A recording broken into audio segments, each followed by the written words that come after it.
Chapter 3 Temple Israel. It was time for little Lee, as Belle had taken to calling baby Hunter, to go to preschool, and only an exclusive private school was acceptable. It was important that he go to the right schools so that he could take his place in society. He needed to be surrounded by the right people. She continued to work at the college, but a professor's salary at a small private college wasn't enough. Couldn't Hunter see that he was sacrificing their happiness, their family, for a bunch of criminals? She managed to find a way to send little Lee to the Hebrew Academy. It was a good thing that they had homeowners insurance. They might not be religious, but she wanted him to have a strong foundation in his Jewish heritage. It mattered here in a way it didn't matter in East Tennessee. She enrolled him in day camp at the Jewish Community Center at Poplar and struggled to make it work. While outsiders may feel the urge to criticize Belle for her push to get little Lee into the right day camp at the right schools decades before Tiger Moms and helicopter parenting, her strategy paid off. Little Lee made lifelong friends within the first week of camp. His friends all lived in a neighborhood of Memphis called the Cove. It was located by St. Mary's. Lee was the only one who didn't live nearby. His mom had chosen a house just around the corner from Graceland. The neighborhood wasn't as dangerous as it is now, and it allowed Hunter to take advantage of the King's legendary hospitality. Lisa Marie was just a month older than Little Lee, and Elvis had an open-door policy on any potential playmates for his little princess. In the summer, that meant that any child in the neighboring blocks under 12 was welcome to swim and enjoy the Graceland pool all summer long. The only rules were no parents allowed and bring your own towel. So for several summers, Little Lee spent every day over at Graceland playing Marco Polo, eating popcorn from the professional popcorn machine on the patio, and afternoon picnics. Lisa Marie's grandpa, Vernon, was there, along with Aunt Linda and a lot of Elvis's friends. The absence of other parents meant that Elvis could actually relax and be himself. Most of the time, he stayed upstairs with the curtains pulled shut. Other times, he was off touring the country. But sometimes, he'd come bursting out the house in his swim trunks and cannonball into the pool. All the kids, but especially Lisa Marie, loved that. Lisa Marie stayed with her mom during the school year, but for 3 summers in a row, Hunter, Lisa Marie, and 3 other kids hung out from morning until dark, all summer long, to escape the oppressive Memphis heat. Belle thought the chance to insinuate her son into Elvis's atmosphere was worth the move, even if it meant that it was a longer drive to downtown for Hunter. Little Lee didn't really like Lisa Marie. She was kind of bossy, but he didn't mind since the rest of his friends were all the way across town. Besides, the last time he'd been at her house, he'd managed to filch a Zippo lighter from a table by the pool. The lighter had a lightning bolt and the letters TCB on it. He really didn't care. He just knew the other kids would be impressed he'd stolen something from Elvis's house. He was going to take it over to Jody's house, but then he decided to just keep it to himself. He knew she'd asked for it, and he wasn't giving it up. He knew she had a mean streak, and he didn't want her to tell her mom he'd taken it, just to get him in trouble, so he ended up hiding it in his dresser drawer. Even though Lee's house was a 15-minute drive from the rest of the group, he quickly became friends with Jody Feldman. Jody Feldman, Michelle Gates, Jody Lewis, and Laura Hildebrand all hung out together, so he became part of the core group. While Nancy Weinstone and Rachel Mathis were a bit quieter, They rounded out the clique. As the years went by, other people came and went in their widening social circle, but it remains much of the same crowd to this day. Jody Feldman was always the wildest of the bunch.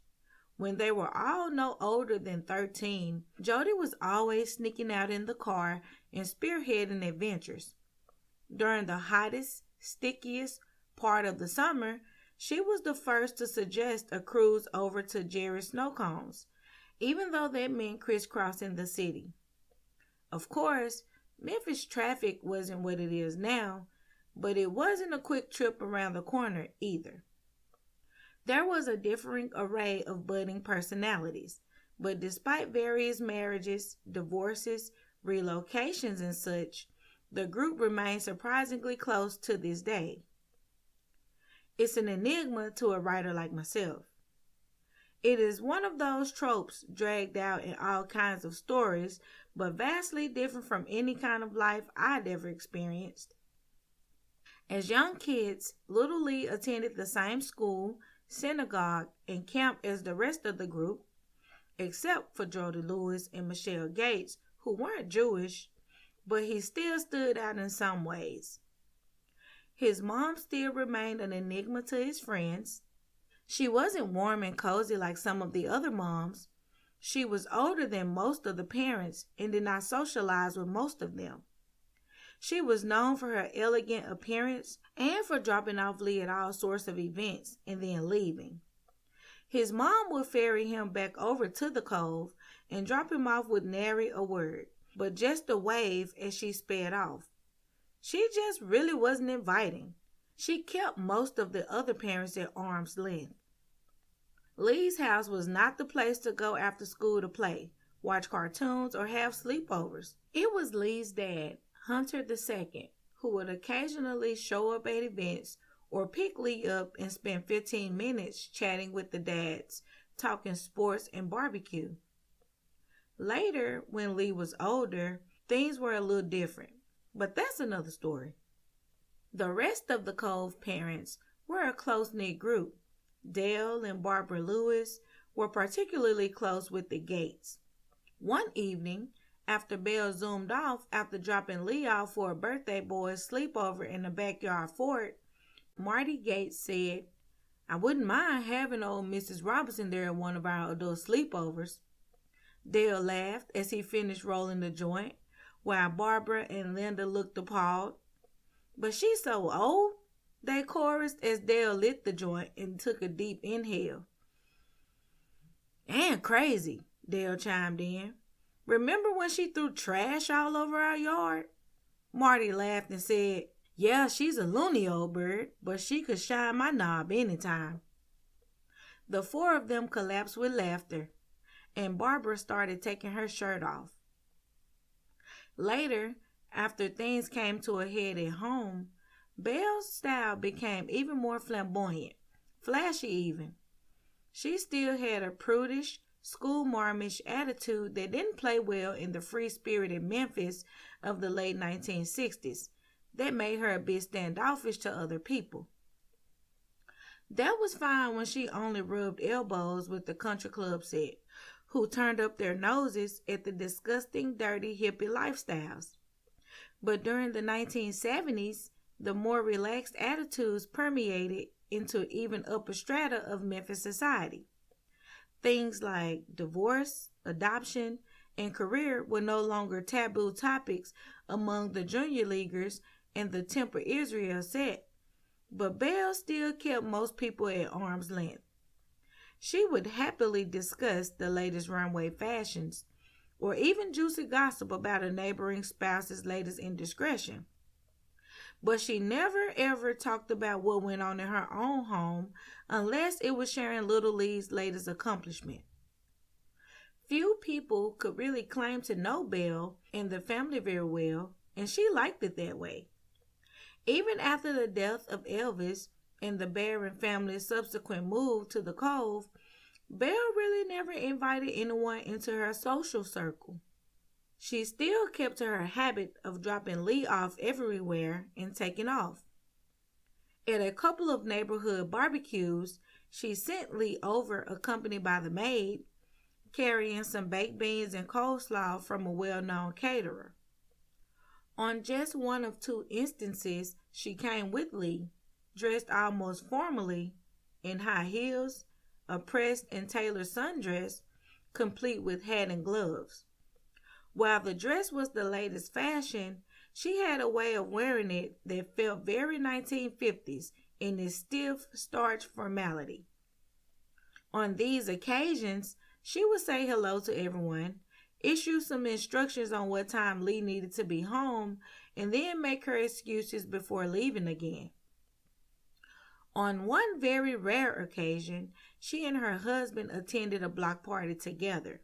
She was in her formally looking sundress as usual, but Hunter appeared in khaki shorts and a polo t-shirt. He was at his most charming and disarming. He made the rest of the neighborhood forget Belle's aloofness and occasional eccentricities. He immediately took over the adults' drink station and started churning out perfectly proportioned martinis.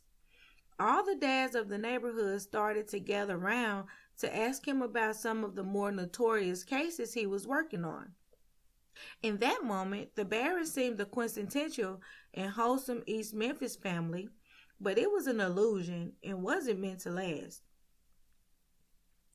In 1978, after coming home from work one day, Hunter was confronted by Belle in the foyer as he closed the door. Belle had pulled a ladder out of the garage, which was now open in the living room. There was a box of bulbs on the dining room table, which had to be moved out of place to allow the ladder to be placed underneath the dining room chandelier. The chandelier was on, and one of the 8 candle-shaped bulbs had burned out. Juanita, their latest domestic, was in the kitchen cooking, and Hunter could smell the tantalizing aroma wafting out from behind the kitchen door.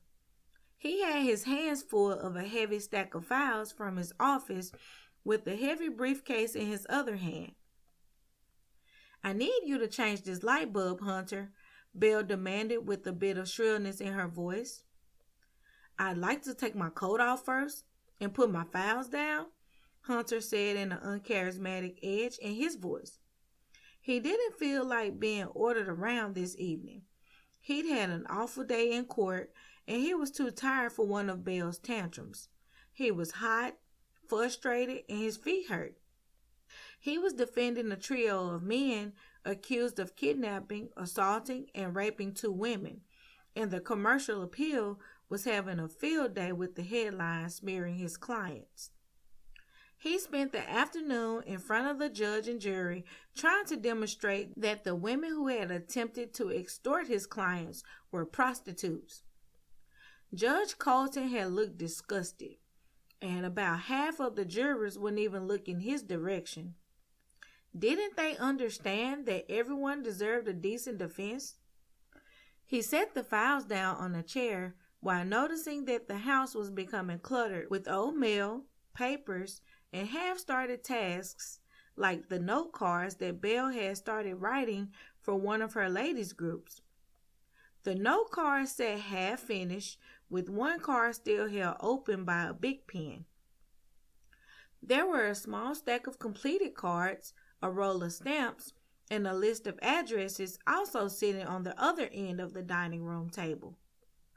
Little Lee's muddy shoes also shared space on the dining room table, with his open backpack and its contents strewn about the floor in front of the table. Belle's handbag was hanging by the strap off one of the dining room chairs, and the oriental rug beneath the dining room set was, again and chronically, bunched up with the edges curled up.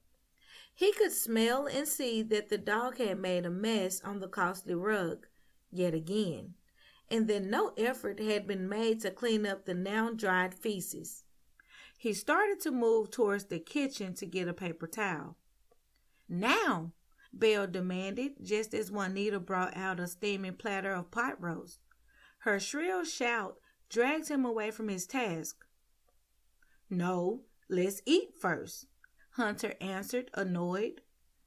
He grabbed a paper towel from the kitchen and cleaned up the dog's mess, disgusted by her lack of care for the animal she claimed was essential for little Lee's childhood.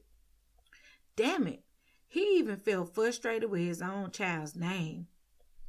He just needed to eat and shake off the troubles of the day. As he moved to the kitchen to wash his hands, there was a flurry of movement as Belle raced up the stairs. As he washed his hands, he heard a door slamming upstairs. He inwardly sighed and thanked Juanita for her efforts as he sat down at the table.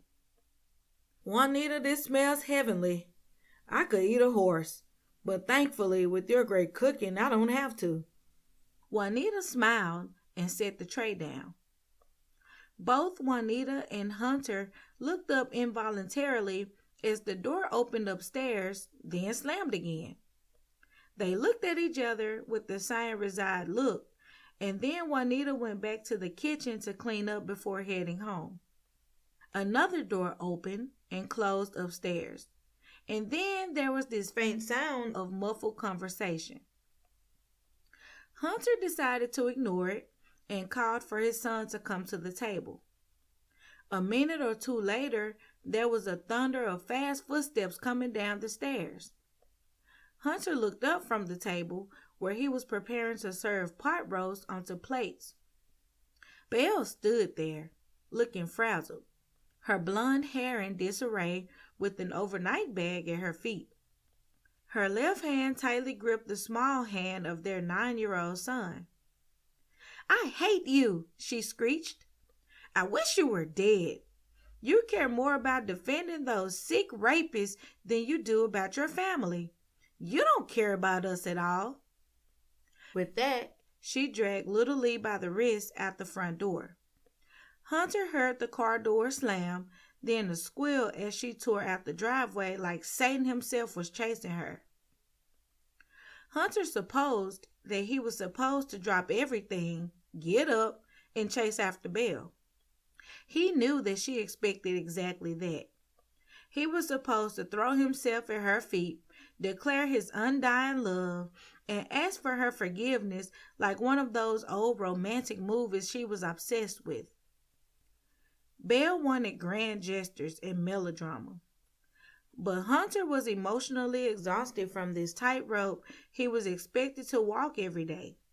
Instead, he got up and walked over to the sideboard where he fixed himself a scotch. Neat. "Belle," he muttered to himself. "Frankly, I don't give a damn." Chuckling, he took a bite of Juanita's still steaming hot roast and then said, again to himself, "Juanita deserves a raise."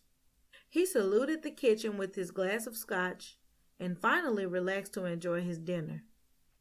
That night in the Dominican Republic, as Belle completed paperwork for her quickie divorce, little Lee was no longer. Now that he was the only man in her life, he was Hunter once more. Belle gathered him tight in her arms that night in bed as she prepared for their new life. Hunter was tired and confused by the day's events. He started to cry. "Don't cry, Hunter. You have Mommy. I love you the most in the world. No one will ever love you like I do. I'm the one who loves you best. We've got to stick together now and take care of each other." She repeated it over and over like a mantra until Hunter's breathing became slow, rhythmic, and regular. As he slept, she studied his face. They stayed together in the Dominican Republic for a week. Belle kept Hunter at her side the entire time. The fact that he was only 9 didn't seem to matter. He was expected to take over all the manly duties, opening doors, pulling out her chair, and taking her arm when they walked on the street. He felt proud to be so grown up, but he also felt confused. He overheard her calls to lawyers in Memphis as Belle issued a terse set of instructions. She planned to erase all traces of her third marriage from her life before she returned to Memphis. Make sure that bastard knows he better be gone before I get back, she snarled into the phone before hanging up. Hunter hung his head as he realized that the man he worshipped, the man he called Dad, the man who always made time for him no matter how tired he was that bastard. He wouldn't cry though. It would just make Mom mad. He knew if she got mad enough, she could just leave him somewhere too. Later, when she wanted to take him shopping, Hunter didn't want to go. He wanted to go to the pool and play with some of the other kids he saw there. It was hot and he was tired, but he put a smile on his face and faked some enthusiasm. When they passed by a jewelry store, he saw the moment the ring caught her eye. As they went in, he used his best, Mommy's little man, voice to say, "Mommy, you would look so pretty in that ring. The blue matches your eyes." As she admired the sapphire solitaire and flirted with the salesman, Hunter had a sudden thought. "Mommy," he said calculatingly, "Mommy, would you give me this watch so I will always remember our trip? I want to be able to think of what a wonderful time I had with you every time I check the time." He figured if he couldn't go to the pool, he should at least get something out of this. He wondered if she would go for it. He saw the salesman look him over, reassessing him. The salesman had a new look of respect when Hunter's mother pulled out her credit card, saying, "Let Mommy help you pick out the very best one, my darling boy." Hunter felt a sensation he never felt before, a sense of cool satisfaction. He'd seen the price tag on the watch and decided he wanted it right there on the spot. With a couple of words, it was his. It was a heady sense of power. That night, as his mother climbed into bed with him and wrapped her arms around him, she said, "You love Mommy best, right? You know that I'm the only one that really loves you. Show Mommy your wrist so we can see how good your new watch looks." Hunter held out his arm and smiled to himself. "Yes, Mommy, I will always love you best, forever and ever and ever." Then he closed his eyes and went to sleep. Once they returned to Memphis, Belle never looked back and she never slowed down. She started working part-time at Century 21, and no one could sell high-end real estate like she could. She wasn't selling the house per se. She was selling the air of respectability. Her clients bought into the country club fantasy, particularly from the smart yet seductively dressed blonde in a white suit and oversized sunglasses. She arrived in her white Corvette, and the property would be half sold before she even made it to the front door. At the same time, she began buying up many of the very low-end properties for herself. While she sold the WASP fantasy to her buyers, she began constructing her own ghetto of poorly maintained homes in predominantly black and poor neighborhoods. She hired 2 henchmen, Maurice Walker and the Reverend Billy Clements, to help her with her properties. Maurice was a tall, well-built, dark-skinned African-American in his late 20s, whom she called her man of all work. He was very careful to always address her as deferentially as possible. "Yes, Miss Bells? Yes, ma'am." She paid him well for this and let him stay in one of the smaller rental units. Her other assistant, the self-proclaimed Reverend without a flock, was a more sly sort of fella, in his mid-30s, short with a bald head, a thin mustache, and a round belly that belied any claims of heavy physical labor. He managed to squeeze out a little bit of "yes, ma'ams," but he had a harder time hiding his annoyance with his casual everyday racism. But Belle tolerated his spirit, as she explained to her son, because he knows how to get things done on the cheap. If the materials for the rental repairs were substandard or even stolen, that was fine with Miss Bell. If the repairs themselves were so shoddy that they lasted just past the city inspector's visit, well, that was fine with Miss Bell too. The houses passed inspection. That's what mattered. After all, what did these folks expect for $75 a month? Skylights and swimming pools? She would waive long-term leases but required large deposits along with first and last month's rent. She made a point of looking the other way regarding illicit activities. She liked to rent to people on the margins. Sometimes she could charge them extra for being willing to overlook their criminal history. With background checks getting more and more popular with large rental agencies, parolees and their families either rented from someone like her or they slept on the street. She didn't care which. Besides, they made few demands and were easy to evict if need be. Sometimes, if she evicted them early enough in the month, she could collect double or triple the rents on one of her rundown places. She liked to think she was doing the community a service by renting to these families. I mean, not too many of her friends would rent houses to Negroes, but she did. Of course, all her houses were in high-crime neighborhoods of South Memphis, Orange Mound, and the like. None of these tenants were ever mixed with her Germantown clientele. Still, she patted herself on the back for her great generosity of spirit and colorblindness. Maurice and Billy made sure to let her know what a friend she was to the colored man as well. She knew it in her heart, but she liked them to remind her. She loved being free and not having to answer to anyone. She sold the family home and moved into a new house. This one was just a few blocks from the Cove on Walnut Grove, but it was much larger and grander. She needed a bigger house for all the wonderful and valuable things she had collected. She had so many fantastic antiques along with Persian and Oriental rugs. She had enough rugs to carpet at least 2 houses, so she often layered them across the floors. Her daddy had died in January, so she had headed back east for the funeral. After the services, when her sister was convincing their mother to move in with her and her husband, Belle had earmarked several pieces of furniture.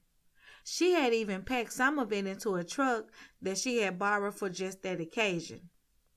As the rest of the family headed to the wake, she headed back to Memphis with the truck jam-packed with family photos, quilts, the grandfather clock, and any other items she thought might have some value. She didn't have time to unpack all of it, so she had Maurice unload it all into the garage. He put the large piles of boxes and furniture next to an assortment of things: old bicycles with bent frames, a dog-shaped urn, a large television with a broken screen, old wicker patio furniture that appeared rotten, a large wooden pallet covered in glass mason jars containing a brown, murky-looking fluid and with mysterious gray blobs floating in it, and several large stacks of old newspapers.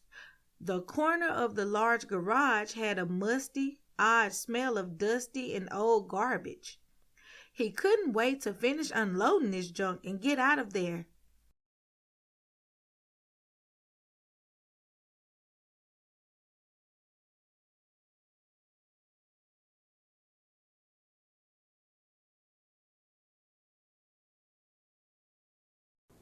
This episode was narrated by Zeporia Gray of RMP Studios in Memphis, Tennessee.